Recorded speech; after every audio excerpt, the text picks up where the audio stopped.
The very best pieces in our wardrobe are usually because of the details. I want to go through today some pre-fall, some early autumn collections from places I normally shop, for example Cezanne, Everlane, J. Crew, and so on, and talk about what kind of clothing pieces I would avoid because these are items I end up regretting. I have made so many wardrobe mistakes over the years, and knowing what I know now, these are the things I would look for to avoid clothing pieces which, let's be honest, were never going to work out. Everything I'm showing in this video, I would genuinely consider buying. It's not just pieces that are obviously poor quality, but I'm diving into the nuances of things that I like the look of, but they end up being taken off my wish list for one reason or another. I think it's more interesting this way, rather than just choosing pieces that I'm never gonna consider anyway. Whenever I see a new collection, I would say the item I am most excited about are the colors and patterns. The statement items are what draws me into a collection. I always regret buying colors and patterns where the colors on the pattern doesn't work with the color palette of my wardrobe. The reason I want the color palette to work is because one of the best ways to put together an outfit is to pull colors from a pattern and then to combine that with your clothing pieces. However, when a pattern like the sweater vest, which is from Boden, when the color palette on a pattern is not the color palette of my existing wardrobe, that is when I struggle to wear it in different ways. I'll wear the sweater vest with black, with white, maybe with like a neutral denim, and then I'm stuck. Whereas this Fair Isle sweater or this like Christy Dawn sweater, these are the earthy kind of colors that I have in my wardrobe, so then I can pair it with the blues and the reds, and it really opens up the outfit combinations I could wear. If I look at this Cezanne blouse, which I also think is very pretty, it's in orange and purple. I have colors that work with this palette, but it's not quite the kind of colors I wear. So when I then pair it with my colors, it becomes a little bit too maximal for my style. In today's video, I want to share a few things that you can consider, but ultimately we have different style, we have different preferences. So once we consider this, we may end up at a different outcome. Something I like to wear a lot of in my wardrobe are cardigans. So something I always regret buying are cardigans like this one. The reason I like this one, but I wouldn't buy it, is because it's just a little bit floppy and too unstructured for my liking. I think the difference between a slightly more traditional cardigan versus a more modern cardigan is how structured it is. If something has a bit more structure, then it starts to look a bit more sleek. I think it looks a bit more modern and like the kind of piece that you could also dress up.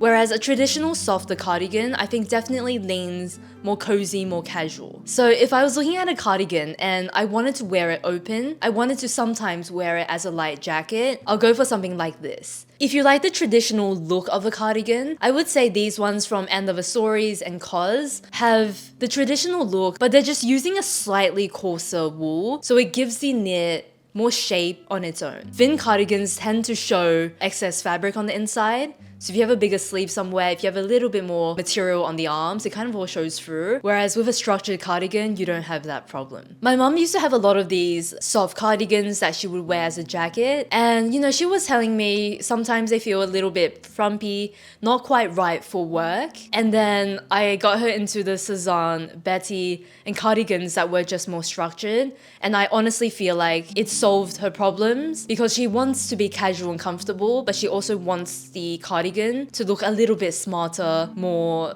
polished. When I was making this video, I was thinking how skirts used to be so much nicer a couple of years ago. A few years ago, I came across so many wearable skirt silhouettes. And then I went onto the sites I used to shop skirts at, and everything is kind of dramatic or trendy. My typical skirt silhouette is that midi maxi cotton skirt, and here's what I always regret. Something that's more full circle made from a cotton poplin. The reason this style is not for me is because it's fussy with the shoes. I can't wear every single shoe I own. It works best with something, I think, a little bit more streamlined and dainty. I tend to wear chunky, like heavier shoes. It's also one of those things where it looks best if I have like a tank top on. as opposed to like a chunky knit or jacket. So it's just a fussy item that I never end up wearing because there are too many conditions that need to be right. So here's my little rule when it comes to buying skirts. If it's full circle or half circle, or there's more volume and more fabric, the fabric needs to be super draped or lightweight. It's the reason why I didn't get along the Dowen Sebastian skirt in white. It's in white poplin and it's more structured. However, recently I came across this Dowen Sebastian skirt and it's in like a very light cotton, and what it means is that the shape is less dramatic. And I much prefer that for building an outfit every day. However, when a skirt doesn't have that much volume, that is when I think it's really pretty and chic to go for cotton poplin because it has a little bit of shape by itself and it's still easy to wear. Has a bit more substance that I think works for that pre-fall, early autumn season. I would honestly avoid a lot of the skirts they're selling out there because they're just leaning too much into a trend. They're not easy to wear, and that annoys me because there used to be so many good skirts that were just simple and you could wear every day. Something I think about a lot, and it comes back into style every autumn, is animal print. Especially, I guess, leopard cheetah print is popular every year around this time. I think I will always end up regretting animal print in clothing pieces like this. This is such a busy pattern. It may be classic, but it's quite busy. And I think that when you combine it with these additional drawstrings and like hoods and design details, or when you combine it with something like pleats, to me it starts to look busy. There's too much going on. And I think, at least for my style, which is not that bold, I personally prefer these louder prints in very simple clothing designs. I often look at John Damas because she wears leopard print so well, or cheetah print. I can't really tell the difference. And you'll see in the silk blouse, in the coat, the designs are very simple and very clean. Whereas when there is additional detail, I think it throws the balance off. The other kind of animal print I always regret is when the color is wrong. Animal print comes in so many colors. It can often lean quite yellow, and I don't find this as flattering on my skin tone. Whereas when I go more neutral in the browns, it looks better. When the base and the print is higher contrast, I also think it works better for me. Like I said at the start of the video, if your style is more minimal than mine, more maximal than mine, you may find one of the pieces I don't like to work for you. I'm never trying to say, stuff like this won't work for anyone. It'll work for someone whose style is more maximal than mine. I recently came across this Balzac sweatshirt, which is such a good pattern. However, the reason I can't recommend this style to everyone is because I think this is definitely designed for someone tall. What I'm going to do is that I'm actually going to shorten it myself so that it does become my perfect piece. But not gonna recommend it if you're petite unless you're willing to basically cut a lot off. One of the best leopard prints I saw in current collections would be the one from Cezanne. I think this jacket looks good. Leopard print is small, the colors are very neutral, and it feels very wearable. But also from Cezanne, this is one item that I don't like. I don't like the colors, I don't like the design. I think the details are a bit more busy. Something else I saw a lot in recent collections are corduroy trousers. So this one I want to talk about trousers in general, as well as the core trouser. This pant, at first glance, looks alright. Corduroy, it's not too wide, it's not too tight. It seems to be a happy medium. But when I look a bit closer, it's just got a lot of seams happening. It's got a lot of little details. It's a little bit like peg leg shaped where it tapers in. I think there's too much going on for my own style. And then another pant I would have considered in the past would be something like this. For a couple of years, I only wore this silhouette. So very wide-legged. Keeping in mind, corduroy is also structured, so it's really going to bring out that wide leg effect. And these pants tend to look the best when they're full length. Because I'm petite, I usually feel my best when I wear these full length wide pants with a small heel. And immediately what this means is that it's limiting when I will wear this pant. And now if I compare both of these options to number 3, this is a pant where I would genuinely wear every single day. It's a little bit more cropped, so it goes with all my shoes, and I value that. It's got that wide leg modern silhouette without going too far, and this is a pant that looks like it could become an everyday style. In my pants, I prioritize easy to wear and matches with all of my shoes. So number 3 is the one for me. On the topic of pants, something I've given up entirely on are silk trousers. I like the concept of a silk trouser, and I've dabbled with them for the last 10 years in my style. Different brands, different styles, different thicknesses. I've tried them all basically. What I've learned is that a silk trouser looks best when you're going to an event, you've got a drink in hand, you've got heels on, and you're probably not gonna sit for the night. But if I'm going about my day, a silk trouser inevitably looks very sloppy the moment I sit down in a way that is more relaxed. When I wear linen and it creases, I think it's 100% fine because it's got that casual, relaxed look to begin with. But when I wear a silk pant and it looks creased, it's not giving that chic effortlessness. It's just kind of giving crease. So I've given up on this style.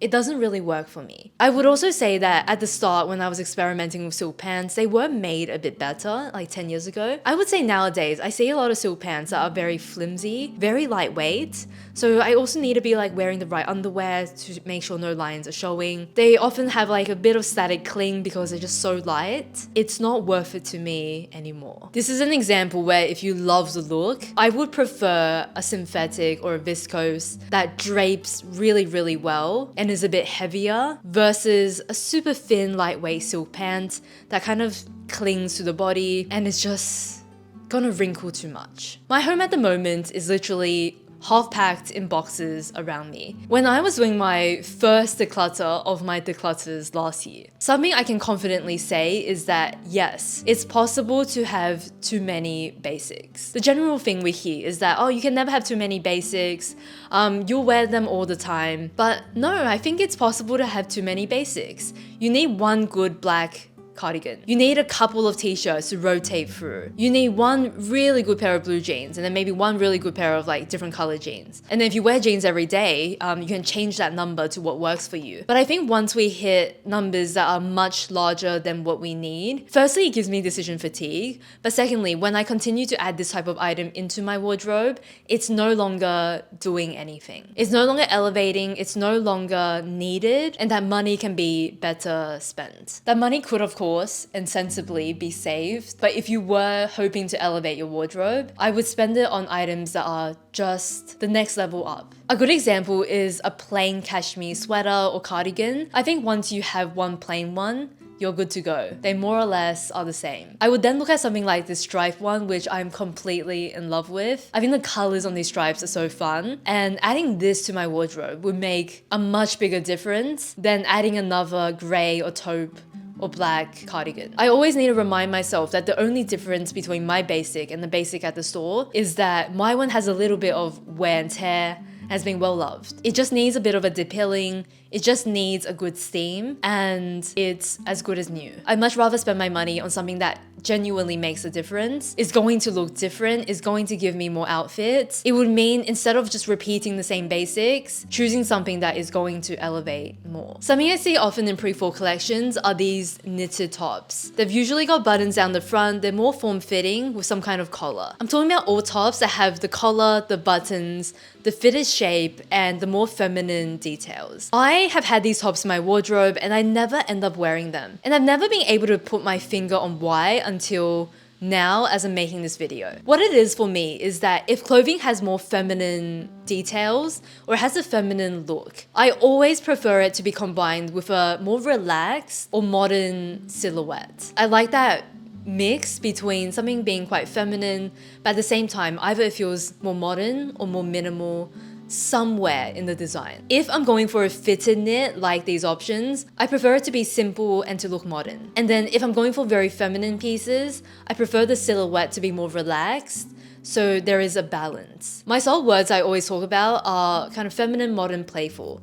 And in my opinion, these knits are leaning just kind of straight into feminine. Sometimes in your wardrobe, in our wardrobes, we have these pieces that should work, but they don't. And I think that once we understand and break that down for us, we learn more about our style, and it also teaches us in the future what to avoid buying, so we don't regret those and they don't get pushed to the back of the wardrobe, never worn. This is a J. Crew sweater. And the reason I wanted to talk about this is because I was going to knit something like this last year. I don't particularly like this style though, because with the combination of that whole design with the boat neck, and it's also got some color detail on the bodice, it's just too much. There's too many things going on. I repeatedly say that when clothing is very statement, it's better for it to be one key statement as opposed to 3 combined in one. So it would be chic if it was just the texture, if it was just the boat neck, if it was just the colors. But when you combine them all together, sometimes it can be too much, especially when one of those things is really bold. If you love this aesthetic, go for a very classic silhouette with this texture. Try to take out the other components to make it a lot more wearable. Final thing to talk about is something I think about every time I'm on the COS or Arquette website. It can also extend to brands like Totem, any Scandi brand. I love these brands because I truly think the quality is unparalleled. They use really nice fabrics and they last a long time in my wardrobe. So I do like to have a look at them every so often. However, when I'm browsing, I always need to remind myself, these are designed for someone much taller with different proportions. So jackets like this, when I start to imagine realistically how they will look, it's not good. It's so chic on the website, it's not gonna be good in real life. Where it ends is not gonna be where it ends for me. I need to do a lot more imagining to visualize how it will look when I try it on. So with that in mind, these shorter trench jackets I'm definitely avoiding because they literally will cut off, I think like top of my thigh, mid-thigh. It's gonna cut off pretty awkwardly in length. You can adjust it, but it sounds a little expensive. On the topic of jackets, and this may change in the future, but I will say I don't wear that many short jackets. In my climate, I often wear cozy knitwear, thick knitwear. And then I'll go from that to wearing like a long coat. I oddly just don't even need those in-between jackets. There's no time for it. And I live in a mild climate. So I'm pretty exclusive with my short crop jackets. I know it has to be really, really nice, really perfect for me to actually wear them. Otherwise, they don't really have a function, I guess, in my wardrobe. The other thing about jackets, and I've spoken about this before, but this one's really important. I never buy jackets like this, where it's like tailored on the shoulder. In my climate, I simply have no time to wear these. These are jackets that are ideal if you're wearing a shirt inside, a blouse inside, or a very fitted knit. My knitwear always takes the place of these jackets. Like my Cezanne Betty, my thicker knitwear always takes the place of these jackets. They're just easier to wear and more casual to fit in with my lifestyle. So then what a jacket needs to be is oversized and dropped in the shoulder, because then I can actually layer knitwear inside and then put this jacket over the top. That's the only time I will wear a jacket in the way I get dressed. So consider for yourself, are you buying a jacket to wear over a blouse, in which case these will work, or are you getting a jacket to wear over multiple layers? Because then this won't work and you're gonna need an oversized style that layers well. Before I learned this, I had so many jackets I never wore. The biggest thing I've learned to sum up this video is that good clothing is in the details, not in the overarching kind of aesthetic or type of item. It's in the finer details. So when we can pay attention to those, that's when we're gonna only buy clothes that really suit us. This is possibly the last video I'm filming in this space, so that's kind of exciting. Thank you so much for watching this one. I'll see you next week. Bye.